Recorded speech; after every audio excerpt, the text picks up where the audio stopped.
नया वर्ष 2024 वक्त की दहलीज पर दस्तकें दे रहा है। ये साल आम चुनाव का है। इस चुनाव में ये फैसला होना है कि देश की जनता आपका नेतृत्व किसके हाथ में सौंपती है। 2024 में क्या बदलाव होगा? नया नेतृत्व उभर कर सामने आएगा या फिर जनता पिछले कामकाज पर मोहर लगाएगी? ऐसे सभी सवालों के जवाब 2024 के आम चुनाव परिणामों में मिल जाएंगे।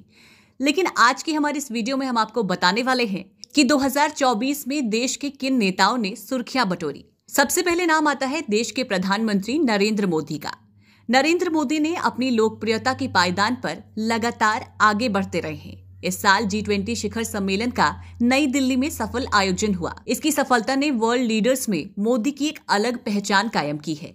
वहीं साल के अंत में संपन्न 5 राज्यों के चुनाव में 3 राज्यों में बीजेपी ने परचम लहरा दिया। बीजेपी की सफलता का श्रेय प्रधानमंत्री मोदी के करिश्माई नेतृत्व और व्यक्तित्व को दे रही है। 2024 में होने वाले लोकसभा चुनाव से पहले बीजेपी को मिली ये बम्पर जीत काफी अहम है। हाल ही में मॉर्निंग कंसल्ट की अप्रूवल रेटिंग में देश के प्रधानमंत्री नरेंद्र मोदी अव्वल रहे। ये दुनिया के सबसे लोकप्रिय नेता हैं। वहीं दूसरे नंबर पर आते हैं राहुल गांधी। कांग्रेस के पूर्व अध्यक्ष राहुल गांधी ने 2023 के जनवरी में अपनी भारत यात्रा का समापन किया। सितंबर 2022 में शुरू हुई यात्रा श्रीनगर में संपन्न हुई। राहुल की इस यात्रा से पर्याप्त अनुभव को संसद की कार्रवाई के दौरान भी शेयर किया था। इसके साथ ही वो प्रधानमंत्री मोदी पर डायरेक्ट अटैक कर रहे हैं। खासतौर से बार बार उन्होंने गौतम अडानी का नाम लेते हुए पीएम मोदी पर सवाल उठाने की कोशिश की। अगले नंबर पर है नीतीश कुमार। एक जुमला है कि बिहार में बहार और नीतीश कुमार है। 2005 के बाद से बिहार की सत्ता पर कायम नीतीश कुमार इस साल भी सुर्खियों में रहे। कभी एनडीए तो कभी गठबंधन। लगातार अपनी निष्ठा बदलते रहने के कारण उनकी राजनीतिक छवि पर असर पड़ा है। हालांकि 2024 चुनाव के लिए महागठबंधन बनाने की पहल नीतीश ने 2022 में ही शुरू कर दी थी। अब बारी है उत्तर प्रदेश की मुख्यमंत्री योगी आदित्यनाथ की। इस साल इन्होंने खूब सुर्खियां बटोरी। इस साल भी उनका बुलडोजर एक्शन जारी रहा। फरवरी 2023 में प्रयागराज में हुए उमेश पाल मर्डर केस के बाद विधानसभा में जो उन्होंने बयान दिया था, उसकी गूंज अभी तक कायम है।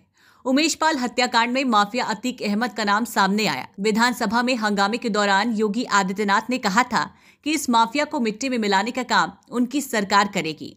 धीरे धीरे अतीक और उसके गुर्गों पर योगी सरकार ने शिकंजा कसना शुरू कर दिया।